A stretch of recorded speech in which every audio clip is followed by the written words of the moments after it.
we'll see a very quick question, very interesting and important questions. This is question from the CSCS. So CSCS का एक question है array division. Question समझते हैं. You are given an array consisting of n positive integers. Your task is to divide the array into k subarrays so that the maximum sum in a subarray is as small as possible. Okay, question कहना क्या चाह रहा है? Let's say आपको एक array given है. So this is your array A और उसमें n values हैं. So the total length of the array is given to you as n. आपको क्या करना है? Can you divide this array into exactly k subarrays? So अब इसको let's say k subarrays ऐसे आपको डिवाइड करना है. So this is my subarray 1, this is my subarray 2, 3, 4, 5 on and up till k. Let's say आपकी k की value 5 है. So आपने क्या आप इसको ऐसे 5 सबरेज में डिवाइड कर सकते हो सच दैट. सो इसके बाद क्या करोगे? आपने अरे को 5 सबरेज में डिवाइड कर दिया. सबरेज क्या होते हैं? Contiguous lengths, contiguous segments of array, right? So this is a subarray. Don't confuse it with subsequence. अब इसके अंदर कुछ वैल्यूज होंगे. You will find the sum of those values. Let's call that sum S1. इसके अंदर कुछ values होंगे. इस सबअरे की सम वैल्यूज का सम कर लो. Let's call that sum 2. ऐसे करते करते आप सारे सब अरेज की वैल्यूज का सम कर लो S1 till Sk. नाउ इस सम का आपको मैक्सिमम वैल्यू लेना है. Find the maximum values of the sums. तो let's call it S max. तो लेट्स से ये वाला जो सब अरे है इसका जो सम है वो बाकी सारे सब अरेज के सम से बड़ा है. Find this S max. और आपका गोल क्या है? You have to minimise this submax. Read the question carefully. Your task is to divide the array into k subarrays. So आपके array को आपको k subarrays में ऐसे डिवाइड कर देना. Fine. So that the maximum sum in a subarray. तो कोई भी subarray का जब आप सारे का सम निकालोगे और उसका मैक्सिमम सम लोगे, मतलब सारे subarrays में maximum some, that is as small as possible. उस मैक्सिमम सम को आप कितना मिनिमम कर सकते हो? Number 1 was find the value, find that something जिसका मिनिमम और मैक्सिमम आपके क्वेश्चन में फाइंड करना है. क्या यही वो समथिंग नहीं है? फाइन. सो हमारा ये क्या बन जाएगा? Variable. So this is our variable. हमारा वेरिएबल क्या हो जाएगा? S max.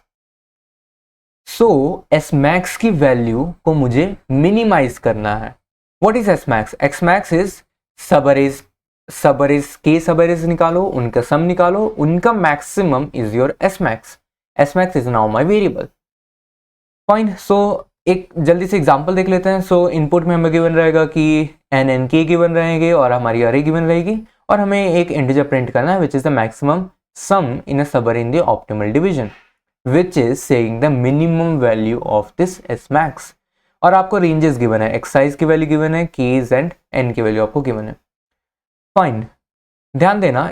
Let's look at our input. Input में हमारे पास 5 3 2 4 7 3 5 ये हमारा अरे गिवन है और इसको हमें 3 सब अरेज में डिवाइड करना है. सो बेसिकली हमारा अरे क्या है? 2 5.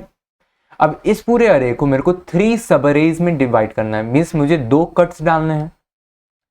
लेट्स से अगर मैंने एक कट यहाँ डाला, एक कट यहाँ डाला तो मेरे पास 3 सब अरेज आ गए. इस सब अरे का सम क्या हो जाएगा? 6. इस सब अरे का सम क्या हो जाएगा? 7. इस सब अरे का सम क्या हो जाएगा? 8. और इनमें से मैक्सिमम क्या है? Maximum is 8. तो ये मेरा S max हो जाएगा. And this is the minimum. Means अगर आप सेम सब अरे 2 4 7 3 5 इसको किसी और दूसरे प्रकार से अगर आप काटने का प्रयत्न करते हैं, ऐसे डिवाइड करने का प्रयत्न किया होता, देन इसका सम क्या है? 2. इसका सम क्या है? 11. इसका सम क्या है? 8. तो S max क्या हो जाएगा? 11. Therefore 8 is the minimum of all such S maxes. सारे S maxes की वैल्यूज में से 8 is your minimum value. तो हम अब 5 स्टेप्स को एक एक करके फॉलो करेंगे और इस क्वेश्चन को सॉल्व करेंगे. सबसे पहले स्टेप नंबर 1. स्टेप नंबर 1 क्या था? आपको फाइंड करना है कि किस चीज का मिनिमम और मैक्सिमम हमें क्वेश्चन में फाइंड करने को बोला है. तो ध्यान से देखना. Your task is to divide the array into k subarrays with the maximum sum in a subarray is as small as possible. So maximum sum in a subarray is as small as possible. So यहाँ से आपको क्या पता चल जाएगा कि आपका जो वेरिएबल है, so आपको किसका मिन और मैक्स फाइंड करने को बोला है? तो मैक्सिमम सम इन अ सब अरे आपका क्या हो जाएगा? Variable. So step number two क्या हो जाएगा? Assume this to be your variable. So maximum sum in a subarray हमारा वेरिएबल बन जाएगा। Let's call this variable S S max. तो इसको हम डिनोट करते हैं एस मैक्स से। फाइन। सो स्टेप नंबर 3 क्या है? स्टेप नंबर 3 है कि आप इस एस मैक्स की मिनिमम और मैक्सिमम रेंज ऑफ वैल्यूज को फाइंड करो। So see, it's already given to you that the values inside the array are positive, right? So ऐसा नहीं होगा कि नेगेटिव वैल्यूज आने वाली हैं। So अगर आप मिनिमम वैल्यू कोई भी सब अरे लो और उसका सम निकालो, तो उसका सम की मिनिमम वैल्यू क्या हो सकती है?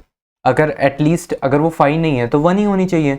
सो सिंप्लिसिटी के लिए हम क्या लिख सकते हैं? s equals to 0। So let's say कि मिनिमम वैल्यू कोई भी सब अरे के सम की 0 होने वाली है। What is the maximum value of a सब अरे? मैक्सिमम सम की वैल्यू क्या हो सकती है? That is your E. So let's say कि पूरा अरे कोई अगर मैं मान लूं कि मेरा सब अरे है, तो पूरे अरे की जो सम की वैल्यूज होंगी S total to be your E. Fine. So मैंने अब तक क्या किया? मैंने मेरा पहले वेरिएबल डिफाइन किया। What is variable? Maximum sum in a subarray, which is saying अरे को सब अरेज में तोड़ो, उनके सम्स निकालो, उनका मैक्सिमम निकालो, that is my variable. Maximum sum in any सब array. So this is my variable जिसको मैंने एस मैक्स से डिनोट किया। अब उसकी मिनिमम वैल्यू क्या हो सकती है? 0 लेट्स से, और उसके मैक्सिमम वैल्यू क्या हो सकती है? पूरा अरे की टोटल वैल्यू कर लोगे तो उससे ज्यादा तो जाएगा नहीं ना। So that is your maximum. Step number 4, this is most important step. Check whether monotonicity property is applied on your S max और नॉट। तो मोनोटोनिसिटी प्रॉपर्टी के लिए सबसे पहले हमें एक स्टेटमेंट लिखना पड़ेगा। If S max equals to alpha. अब ध्यान देना, यहाँ मैंने इक्वल्स टू की जगह लेस इक्वल्स लिखा है। इसका रीजन क्या है मैं आगे बताऊंगा। If S max less equals to alpha satisfies the condition, then s max less equals to alpha plus 1 also satisfies the condition. If this, see, currently मुझे नहीं पता कि ये स्टेटमेंट सही है या नहीं, बट अगर मैं इस स्टेटमेंट को सही प्रूफ करने में सक्षम हूं, सो what will happen finally is that मेरे जो ये एस मैक्स वेरिएबल है, ये वैल्यूज ले रहा है मेरे एस से लेकर ई तक। सो कोई एक ऐसा पॉइंट आएगा जिस पॉइंट के बाद अगर S max let's say some point beta, अगर इस बीटा पर मेरी सारी कंडीशन सेटिस्फाई हो रही हैं, तो बीटा प्लस 1 में भी होंगी because of this statement, beta plus 2 में भी होंगी बिकॉज ऑफ दिस स्टेटमेंट, और सारे वैल्यूज ग्रेटर देन बीटा पे वैल्यूज वो ट्रू होंगी, और यहां पर सारे वैल्यूज फॉल्स होंगी। सो अगर एक भी ट्रू हो गया तो उसके बाद सब वैल्यूज ट्रू होने वाली हैं। So if this statement is true, I would be able to prove this. And if I am able to prove this, my S max will follow the monotonicity property अगर मैं ये चीज prove कर पाता हूँ। मोनोटोनिसिटी प्रॉपर्टी क्या कहती है कि अगर शुरू में सारे 0 होंगे, एक भी 1 आ गया तो बाद में सारे 1 होंगे। सो अगर एक भी वैल्यू S max की सारे कंडीशन को सेटिस्फाई कर रही है, सो उसके सारे बड़ी वैल्यूज भी कंडीशंस को सेटिस्फाई करेंगे। अब मैंने यहाँ लेस इक्वल्स क्यों डाला है? दिस इज बिकॉज मुझे ये मोनोटोनिसिटी प्रॉपर्टी लानी थी। जो एग्जाम्पल गिवन था ये वाला, इस एग्जाम्पल को थोड़ा और समझते हैं और ये बात और क्लियर हो जाएगी। एग्जाम्पल में हमें अरे गिवन था 2 4 7 3 5 और हमें क्या करना था? इस अरे को 3 सब अरेज में तोड़ना था। सो ऐसे करके हमें 3 सब अरेज में इसे तोड़ना है और उन सब अरेज का सम फाइंड करेंगे और उन सम में से जो मैक्सिमम सम है that is my S max. अब क्या S max, see these are the values your S max can take. So minimum value S max क्या assume कर सकती है? 0। उसके बाद these are the values S max can take and maximum S max कितनी value ले सकती है? 21. What is 21? 21 is sum of all these values. So this is your S and this is your E. So आपने minimum और maximum value find कर ली। Now let's say someone asks you, क्या S max की value कभी 12 हो सकती है? Is S max equals to 12 ever valid? तो अगर आप देखोगे तो कोई भी सब अरे का सम यहाँ 12 नहीं आएगा। This is 10, this is 11, this one would give you 13। Similarly कोई भी सम आपको एग्जैक्ट 1 नहीं दे सकता। तो उन वैल्यूज के लिए S max is actually not defined, right? उनके लिए तो एस मैक्स डिफाइंड ही नहीं होगा। सो इट्स काइंड एक वेकेंट गैप बन जाएगा बीच में इस 12 के लिए। सो मेरी मोनोटोनिसिटी प्रॉपर्टी जो क्या कहती है कि हर value from S to E, हर वैल्यू के लिए शुरू में जीरोज होने चाहिए, उसके बाद एक पॉइंट के बाद सारे वंस होने चाहिए। तो ये वाली प्रॉपर्टी कभी सेटिस्फाई हो ही नहीं पाएगी।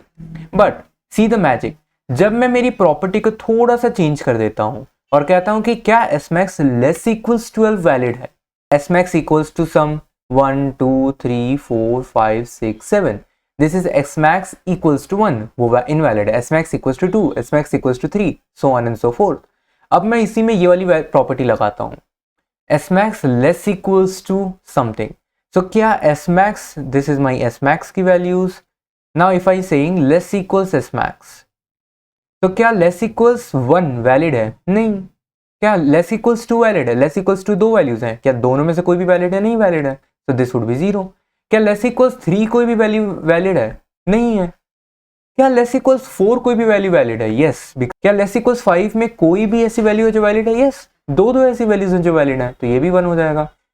सो अब इस पॉइंट पर अगर लेट्स से 6 की वैल्यूज डिफाइंड ही नहीं होती, 6 पर लेट्स से वैल्यू डिफाइंड ही नहीं है, तो अगर एग्जैक्ट इक्वालिटी अगर लोगे तो 6 पर तो वैल्यू डिफाइंड ही नहीं है। बट अगर आप लेस इक्वल्स लोगे तो क्या there exist value less equal 6, there exist value less equal 6 जो कि वैलिड है? Yes, there exist value less equal 6 which is valid. So equality को नॉन इक्वालिटी में चेंज करने से मेरी जो वैल्यूज है मेरे वेरिएबल की वो नॉन मोनोटोनिक से मोनोटोनिक में कन्वर्ट हो सकती हैं। स्टेप नंबर 4 में वापस आते हैं। हमारा स्टेटमेंट था if S max less equals alpha satisfies the condition, then S max less equals alpha plus 1 also satisfies the condition. और आप बहुत इजीली आप देख सकते हो दिस इज ऑब्वियसली ट्रू। ये वाला स्टेटमेंट आपको ऑब्वियसली ट्रू हो जाए। व्हाई? बिकॉज अगर एक value less equals alpha exist करती है जो कि वैलिड है, तो लेट्स से यहां पर मेरा अल्फा है और यहां पर कोई भी ऐसी वैल्यू है जो कि वैलिड है, सो can there exist a value less equals alpha plus 1 which is also valid? Yes, वही सेम वैल्यू। therefore इक्वालिटी की जगह लेस देन और इक्वालिटी करने पर मेरी मोनोटोनिसिटी प्रॉपर्टी गेन हो सकती है। Fine, so this is a statement, less equals alpha satisfy होगी तो लेस इक्वल्स अल्फा प्लस 1 भी सेटिस्फाई होगी। सो इससे मेरी बाइनरी सर्च का रास्ता खुल जाएगा। तो will go to step number 5। Step number 5 क्या कहता है? Create the check function. अब चेक फंक्शन क्या करता है? Given a value of S max is that a valid value और नॉट। चेक फंक्शन का यही काम है, राइट? सो गिवन काम है, given a value of S max, अगर कोई एस मैक्स की वैल्यू गिवन है let's say alpha, so is that a valid value और नॉट, उसको वो वैलिड है या नहीं, वो हमारे क्वेश्चंस की कंडीशन को सेटिस्फाई कर रही है या नहीं, वो हमें निकालना है। सो उसको कैसे निकालेंगे? Does there exist a division of array into k subarrays such that maximum sum in a subarray is less equals the given value? वो वैलिड कब होगी? That value is valid अगर एक मेरे अरे का ऐसा डिवीजन इनटू k सब अरेज एग्जिस्ट करता है। So I can divide my अरे इनटू k सब अरेज सच दैट उनका सम लेंगे और उन सम का जब मैक्सिमम लेंगे that maximum value is less than और equals to your given value. अगर ऐसा डिवीजन एग्जिस्ट करेगा then my value is valid. Fine, so ऐसा हम चेक फंक्शन बना लेंगे and you can clearly see कि ये check function big O of n में बनाया जा सकता है। बिग O ऑफ n में हम इस चेक फंक्शन कैसे बनाएंगे? सो बेसिकली व्हाट विल डू, ये हमारा अरे गिवन है, तो दिस इज योर अरे ए। अब इस अरे में आपको फाइंड करना है कि क्या आप इस अरे ए को k सब अरेज में तोड़ सकते हो such that the maximum sum किसी भी सब अरे में वो लेस इक्वल्स कोई value mid, let's say there is a value mid given to you, so maximum sum is less equals mid. तो आप क्या करोगे? आप चाहते हो कि मैक्सिमम सम जो है वो मिड होता है, तो आप यहां से चालू करोगे, ऐसे लेते जाओगे, वैल्यूज को लेते जाओगे जब तक वैल्यू आप मिड से छोटा है, जब तक यहाँ का ये जो आप सम है, जैसे जो करंट रनिंग सम, राइट? तो ये रनिंग सम जब तक मिड से छोटा आप वैल्यू को लेते जाओगे, जैसे ही रनिंग सम मिड से बड़ा होने को है आप बोलोगे यहाँ पर सब अरे, एक सब अरे बना दो, तो दिस इज माय फर्स्ट सब अरे। फाइन, फिर आप नेक्स्ट सब अरे काटना चालू करोगे, अगेन आप करंट सम 0 लोगे, फिर सम बढ़ाओगे, जब तक current sum less equals mid है आप वैल्यूज को बढ़ाते जाओगे, एंड जैसे ही वो मिड से एक्सीड करना चालू करेगा आप बोलोगे यहाँ एक और सब अरे काट दो। सो ऐसे करते करते करते करते मैं सब अरेज काट लूंगा। और so what am I ensuring, I am ensuring that ये सम जो है किसी भी सब अरे का that is less equals mid at every point of time. So in sub arrays का जो सम है वो लेस इक्वल्स मिड है। और अगर मैं ऐसे के सब अरेज काट पाया in total, so yes mid is a valid value for my question. ऐसा मुझे के सब अरेज काटना है। नाउ यू माइट आस्क कि मैं इसको लेते क्यों जा रहा हूं। See it is kind of like सब अरेज में अगर छोटी बाद के सब अरेज के लिए अगर वैल्यूज नहीं भी बची, अगर सिर्फ एक वैल्यूज बची, then also I am good. Because mid को वैलिड प्रूफ करने के लिए I just need to prove कि मैक्सिमम सम जो है किसी भी सब अरे का वो लेस इक्वल्स मिड है। तो बाद में अगर छोटी छोटी वैल्यूज भी बचेंगी तो उनको मैं ले लूंगा एक सब अरे में, और उनकी वैल्यूज मुझे परेशान नहीं करने वाली आगे, राइट। तो let's code it out. So question को कोड करने के लिए मैंने सबसे पहले यहाँ पर सेम जो हमारा टेम्पलेट कोड था वो एज इट इज ला के प्रिंट कर दिया। यहाँ पर I am using some of the hash defines and type defines जो कि हमने वीडियो 1 में बात की थी। सो एल को हम लॉन्ग से डिफाइन कर रहे हैं एंड वेक्टर ऑफ एल को हम वी ऑफ एल से डिफाइन करेंगे। फाइन। सो सबसे पहले हमें क्या करना है, हमें अरे बनाना है और उस अरे को इनपुट लेना है। So what will do, will say let's say there is an integer n which is the length of the array and integer k which represents की मेरे अरे को कितने पार्ट्स में बांटना है। Then I take them as input. So then I need to create a vector of my vector array, right. ये l means vector of ll array a जिसकी length क्या हो जाएगी n। सो मैंने एक वेक्टर बनाया of n length and then I need to input it. So मेरा यहाँ से मेरा बाइनरी सर्च स्टार्ट हो जाएगा। So I have defined two s and e। s की वैल्यू क्या हो जाएगी 0 जो कि मेरा minimum value of my variable है, e मैक्सिमम वैल्यू जो हो सकती है। See my values, if you remember the values were 10 to the power 9 and 10 to the power 5 was my अरे लेंथ। सो अगर दोनों को मल्टीप्लाई करें, सो हर वैल्यू अगर 10 to the power 9 10 to the power 9 हो गई, सो मैक्सिमम वैल्यू कितनी जा सकती है 10 to the power 9 into 10 to the power 5 which is 10 to the power 14। So safety purpose के लिए let's say 1115 that is my maximum value. Why is it not hurting here, because final जो मेरी complexity होगी time की उसमें log का factor आएगा। So log of 1e15 आने वाला है and that is small, right. So I can just bear this loss. Log of 1e15 is quite good to go. Answer मेरा जो फाइनल वैल्यू जो जिसे मुझे आउटपुट करना है that is current value is -1। So while s is less equals e, मैं mid find करूंगा which is s plus e/2। देन एक चेक फंक्शन क्रिएट करेंगे। अभी अगर वो चेक मुझे 1 देता है, so I have got a plausible answer. Answer की वैल्यू को अपडेट कर देंगे टू मिड, ई की वैल्यू को कम कर देंगे। So basically I am reducing my range, right side को मैं थ्रो आउट कर दूंगा। अगर चेक की वैल्यू 0 है, so s equals to mid. So basically what I am trying to do is मेरी अरे की जो वैल्यूज हैं, मीन्स जो चेक फंक्शन वैल्यूज निकाल के देगा दैट इज समथिंग लाइक 0 0 0 0 0 और एक भी 1 आ गया तो उसके बाद सारे 1 ही आएंगे। सो अगर चेक फंक्शन अब सबसे पहले रिटर्न क्या करेगा, it needs to return a bool कि जो वैल्यू आप मुझे दे रहे हो इज दैट वैल्यू वैलिड और not. So it will return a bool. So bool check. अब चेक फंक्शन को क्या दोगे आप, एक वैल्यू दोगे। So let's call ll val। So val is my value जिसको मुझे चेक करके बताना है कि is it a valid value और not. Fine. So okay, since I need the check function also need to take these values, so मैं n और k and vector को मैं ऊपर लेके चले जाता हूँ। Fine, so that my check function can also use those values।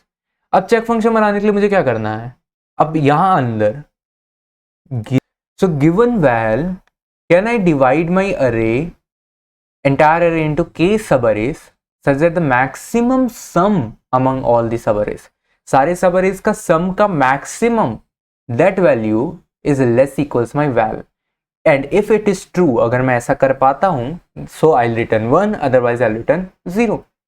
सो अब क्या करेंगे, now I need to iterate over my array, right. I will maintain a current sum, right. So integer let me call it ll because sum की value exceed कर सकती है 10 power 9 if you remember. So ll current sum let's say that is equals to 0। Current sum मतलब अब हम हमारे अरे में शुरू से आइटरेट करेंगे, और जब तक मेरा करंट सम जो है वो लेस इक्वल्स वैल है, वैल एक्सीड नहीं कर रहा है, तब तक मैं उसी सब अरे में सारी चीजों को डालते जाऊंगा। Correct. Current sum equals to 0, number of divisions, because initially जो मेरा पूरा अरे है वही एक इंटायर डिवीजन है, right. So will go ahead and write a for loop. So for integers plus, अब आइटरेट करते समय सबसे पहले क्या करूंगा, मेरा जो वैल्यू है ए एट आई उसको मैं अपने करंट सम में डाल दूंगा। सो करंट सम में मैंने डाल दिया current sum plus equals to a at i. अब मैंने करंट सम में उसे डाल तो दिया, बट क्या मैं वैल को एक्सीड कर रहा हूं या नहीं? Current sum is the current some of the sub अरे विच इज रनिंग, राइट। सो जो मैं सब अरे बनाते जा रहा हूं उसका करंट सम अभी ये है। नाउ इफ करंट सम, जो करंट सम मैं बना रहा हूं, अगर वो एक्सीड कर गया वैल के, इट मीन्स कि मैं और मेरी इस सब अरे को नहीं बना सकता। So I need to have one more division. So मुझे नंबर ऑफ डिविजन्स को बढ़ाना पड़ेगा। तो I will do number of divisions plus plus, और करंट सम के वैल्यू को, current sum need to be updated to be equals to a at i. So a at i जो मेरा current ith value है, that can not be included in my previous sub array. सो उससे एक नया सब अरे start करना पड़ेगा, इसलिए नंबर ऑफ डिविजन्स को मैंने प्लस प्लस कर दिया, और करंट सम जो कि मेरा अब नया सब अरे बनने वाला है उसका करंट सम क्या हो जाएगा, सिंपली ए एट आई जो कि मेरी करंट वैल्यू है। एल्स अगर मेरा current value still less equals val, मतलब मैं और वैल्यूज को ले सकता हूं, सो आई जस्ट कंटिन्यू, आगे बढ़ते जाओ। फाइन। सो मैंने इंटायर लूप में आइटरेट कर लिया। अब बाहर आते समय अगर किसी भी पॉइंट पर अगर मेरे number of divisions, so if my number of divisions is less equals के, तो मैं सिंपली रिटर्न 1 कर दूंगा, else I will return 0। What am I saying? I am simply saying कि मेरे जो नंबर ऑफ डिविजन्स है, ये सब करते करते आई हैव मेड श्योर, ये जब लूप मैंने चलाया, सो आई हैव मेड श्योर कि जो मैं सबअरेज बनाते जा रहा हूं, उन सबअरेज का जो सम होगा, that sum which is current sum is always less equals my val. वो जो करंट सम है वो हमेशा वैल से कम है। अगर वो करंट सम वैल को जैसे ही एक्सीड करते जा रहा था, तो मैं क्या कर रहा था, मैं सबअरे को तोड़ दे रहा था और बोल रहा था कि नहीं, अब इस सबअरे को और नहीं बढ़ा सकते, सो एक नया सबअरे तोड़ना पड़ेगा, सो नंबर ऑफ डिविजन्स को बढ़ाना पड़ेगा। सो मैंने ये इंश्योर किया है कि सारे सबअरेज के सम की वैल्यू लेस इक्वल्स वैल है, तो उनके मैक्सिमम की भी वैल्यू लेस इक्वल्स वैल्यू होगी। अब मुझे बस क्या चेक करना है कि नंबर ऑफ डिविजन्स, कि कितने बार मुझे उस अरे को तोड़ना पड़ा, वो अगर लेस इक्वल्स के है then it is valid, otherwise मुझे रिटर्न 0 करना पड़ेगा। So this is how you create your check function. See, this is a tough question on the binary search. Binary search पे अगर ये देखोगे तो it is on the tougher side. There are also easy questions.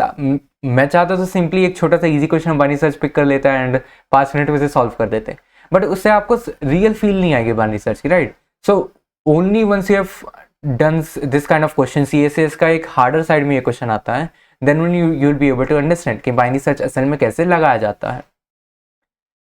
Fine. सो इससे मैंने check function बना लिया, check में मिड पास कर दिया, एंड ये मेरा लूप चलेगा, मेरा पूरा बाइनरी सर्च कंप्लीट हो जाएगा, एंड फाइनली यहाँ पर यू कैन राइट।